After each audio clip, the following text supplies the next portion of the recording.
Bom dia, queridos. Vamos à nossa meditação de hoje é 24 de abril de 2020. Nossa meditação de hoje será em Salmo 56. Leamos. Regente de coro, segunda melodia, uma pomba em carvalhos longínquos, hino de Davi, quando os filisteus estavam para prender o engate. Tem piedade de mim, ó Deus, porquanto há pessoas que me afligem. Eles me atacam e me oprimem sem trégua. Esses caluniadores me agridem sem parar. Muitos se insurgem arrogantemente contra mim.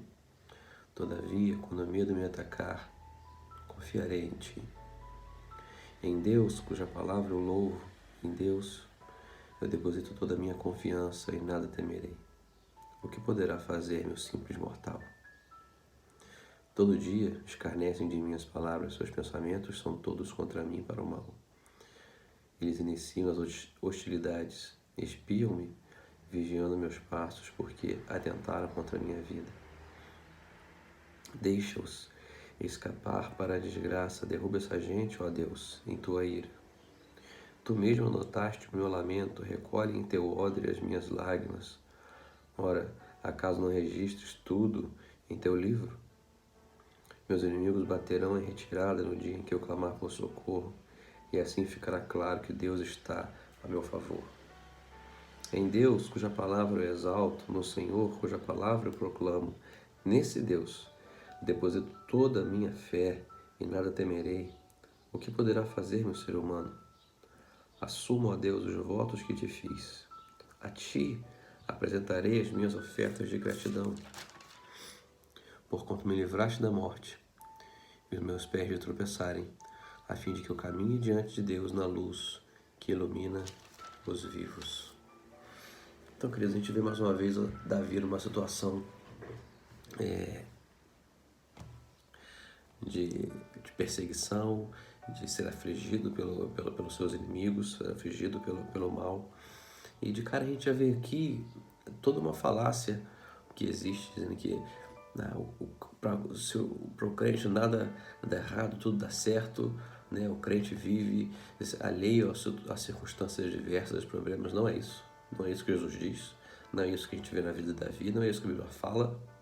Isso é uma mentira. O próprio Jesus falou que no mundo vocês vão ter aflições.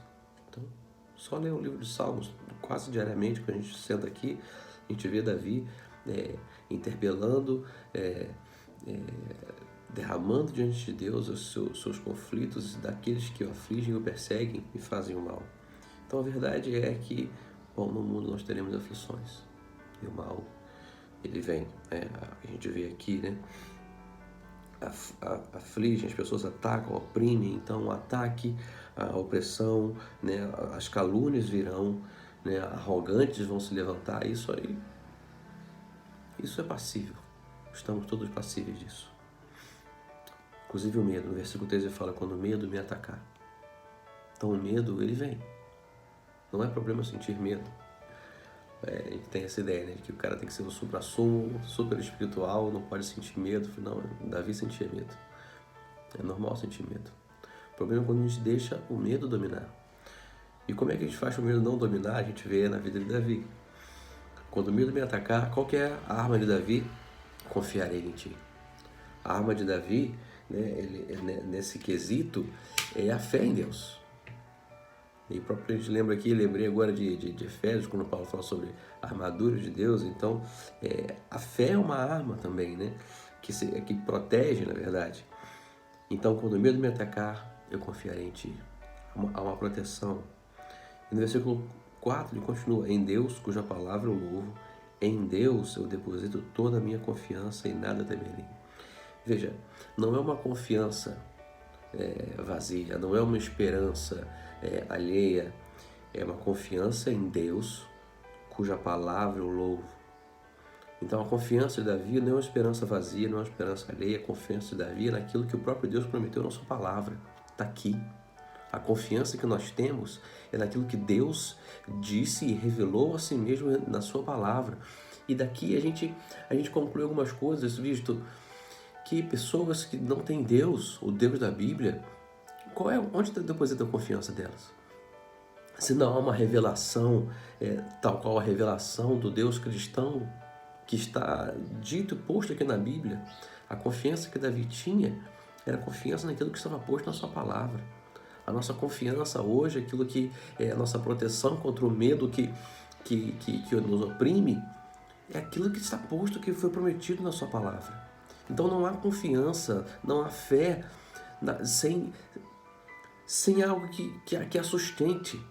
A Bíblia é o nosso fundamento, a Bíblia é o nosso alicerce, é sobre aqui que nós lançamos a nossa confiança, porque aqui está registrado aquilo que Deus revelou acerca de si.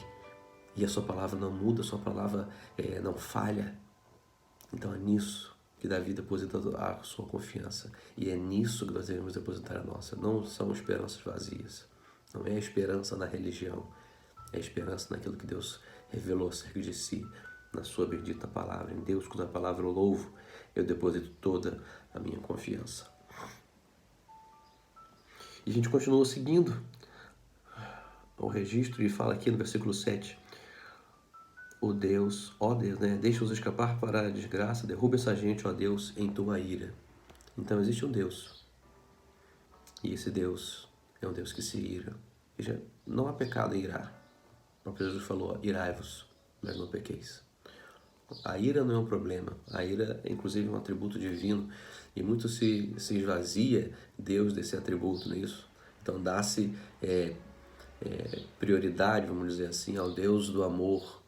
Né? Mas isso é um discurso, na verdade, de pessoas que suprimem a verdade, pessoas que preferem viver nos seus pecados, elas se escondem na verdade da justiça de Deus e enaltecem um atributo de Deus em detrimento de outros. Então Deus é amor, claro que é, mas Ele também é um Deus que se ira. Veja, não tem essa contradição, né? Isso eu já falei isso aqui.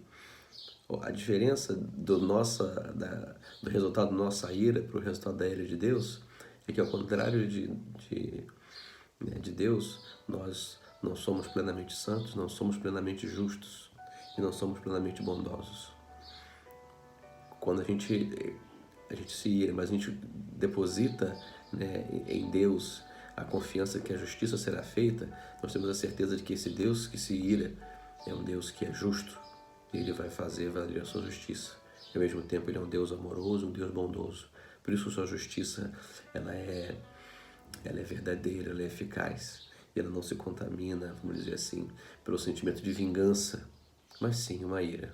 A ira que simboliza a oposição a tudo aquilo que é mal, a tudo aquilo que não se manifesta em amor, não é isso? Então Deus é um Deus que se ira. E no versículo 8, lindo isso aqui, ele diz que tu mesmo anotaste meu lamento, recolhe em teu odre as minhas lágrimas, acaso registras tudo em seu livro. Então Deus é um Deus onisciente, e Ele vê a nossa dor, Ele vê o nosso sofrimento, nada passa despercebido aos olhos de Deus. Toda a nossa dor, todo o nosso sofrimento, toda a nossa lágrima, bonito isso, né? Ele recolhe as nossas lágrimas num odre, porque Ele registra tudo em seu livro.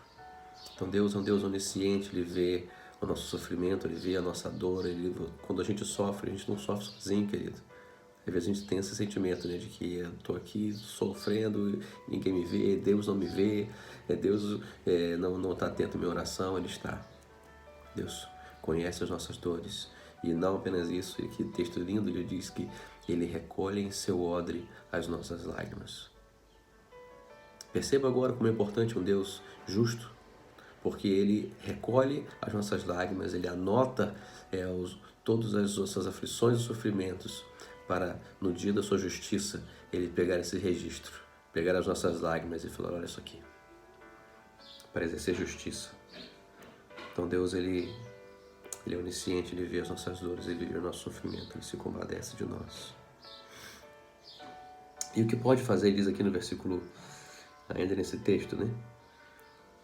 Mas embaixo, 11, nesse Deus deposito toda a minha fé, e nada temerei, o que poderá fazer o ser humano. E aqui eu lembro imediatamente de Mateus 10, 28, O que pode fazer o ser humano? Jesus falou em Mateus 10, 28, diz assim: não tema aquele que pode apenas matar o seu corpo. Tema aquele que, além de matar o seu corpo, tem poder de lançar a sua alma no inferno. Então, o que pode fazer o ser humano? O máximo que o ser humano, uma pessoa má pode fazer é me matar, né? Esse invólucro aqui, mas a minha alma, ela está firme, ela está posta diante de Deus por causa da confiança que nós temos no sacrifício de Jesus na cruz.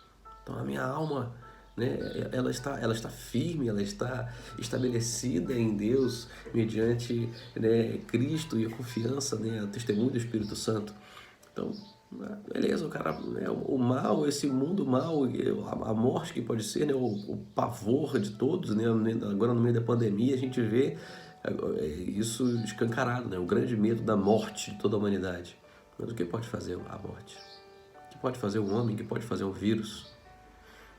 O máximo que pode fazer é matar o nosso corpo.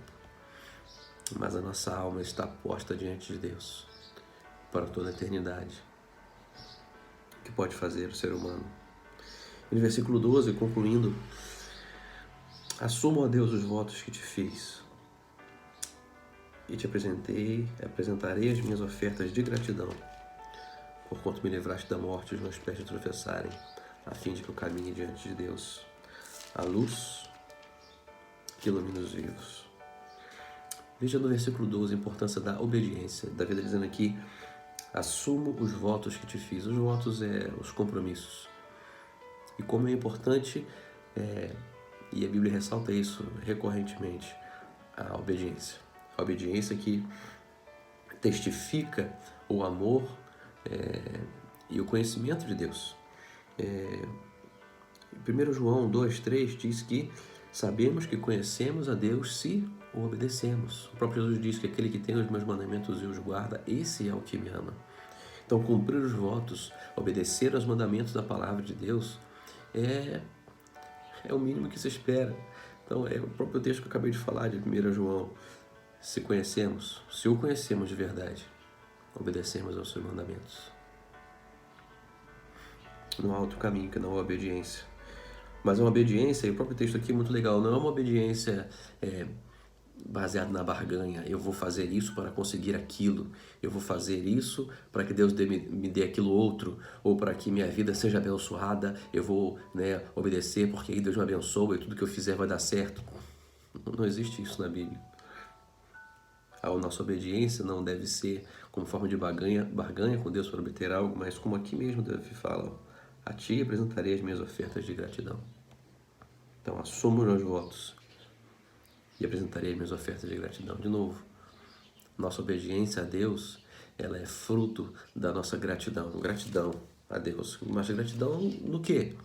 O próprio texto continua: porquanto, versículo 13, me livraste da morte, os meus pés de tropeçarem, a fim de que eu caminhe diante de Deus. A nossa gratidão a Deus é por quanto Ele nos livrou da morte. Nos livraste da morte eterna, mediante Cristo Jesus. E aqui é muito interessante que o texto ele já traz, né? Ele já pronuncia Cristo. Então ele nos livrou da morte, dos pés de tropeçarem, a fim de que eu caminhe diante de Deus. A única forma de nós caminharmos diante de Deus é mediante Cristo, mediante o seu sacrifício. Né? Jesus é a ponte que nos liga a Deus. Ninguém chega a Cristo, ninguém chega a Deus, senão mediante a Cristo, mediante o sacrifício vicário. É mediante a Cristo que nós nos achegamos e podemos caminhar diante de Deus. E ele diz aqui no finalzinho: na luz que ilumina os vivos. E como não trazer o texto de João 1,9, que diz que a palavra, né, o verbo, Cristo é a luz verdadeira que, vinda ao mundo, ilumina toda a humanidade. E é justamente o que o salmista diz aqui em Salmos: a luz que ilumina os vivos.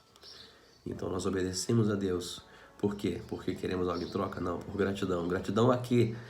Porque Ele nos livrou da morte. Cristo nos livrou da morte eterna. E é aquele que nos ajuda, isso é legal, né? Me livraste da morte, os meus pés de tropeçarem, a fim de que eu caminhe diante de Deus. Ele não somente nos livrou da morte, mas como também Ele nos auxilia, né? Mediante a pessoa do Espírito Santo. Ele nos ajuda a caminharmos diante de Deus, até que possamos encontrá-los com Ele na glória. Amém, queridos. Vou orar. Senhor Deus, nós te bendizemos pela sua palavra. Obrigado porque nós podemos confiar em Ti. O Senhor não é um Deus alheio, o Senhor não é uma força impessoal, o Senhor não está embutido na natureza como algo transcendente apenas ou uma força impessoal. Não, o Senhor é um Deus pessoal. O Senhor é um Deus que se revela e se revelou na sua palavra. Então, quando o mal vier, quando o temor vier, quando a perseguição vier, quando o medo nos atacar, nós correremos para a nossa confiança, Deus, confiança em Ti, confiança nas promessas que o Senhor revelou para nós na Tua bendita palavra. Obrigado, porque o Senhor é um Deus que se revela, o Senhor não está alheio, o Senhor não está distante. O Senhor se revela a nós. Ajuda-nos a examinar, Deus, com amor, a examinar com zelo as Tuas palavras e nessas promessas, confiar e depositar toda a nossa confiança. Pai, obrigado porque o Senhor é um Deus que conhece nossa dor, Deus, conhece o nosso lamento, e Tua bendita palavra diz que o Senhor recolhe em seu odre todas as nossas lágrimas. Obrigado porque o Senhor é um Deus onisciente e a nossa dor, a nossa tristeza, o nosso sofrimento não passa despercebido do Senhor. Como nós lemos aqui, o Senhor é um Deus também que ira, e o Senhor anota o nosso lamento, o Senhor anota as injustiças que sofremos, para no bendito dia, Deus, no último dia, no grande e terrível dia da justiça, o Senhor vai recolher todo esse sofrimento e fará justiça quanto a Ele. Queremos, Deus, assumir os nossos votos a Ti. Ensina-nos a Te obedecer, como o salmista, Deus, orou. Nós oramos, cria em nós, ó Deus, um coração puro, um espírito disposto a obedecer. Cria em nós, Deus, esse coração, para que nós possamos cumprir os nossos votos, não como uma forma de barganha, não querendo algo em troca contigo, Deus, mas como gratidão, porque o Senhor nos livrou da morte, porque é o Teu Santo Espírito que nos auxilia a caminhar diante de Ti, porque o Senhor é a luz que ilumina toda a humanidade. Fica conosco, nos ajuda a caminhar, Deus, nos ajuda a confiar em Ti. É que nós oramos e agradecemos, Pai, em nome de Jesus. Fica conosco. Amém e amém.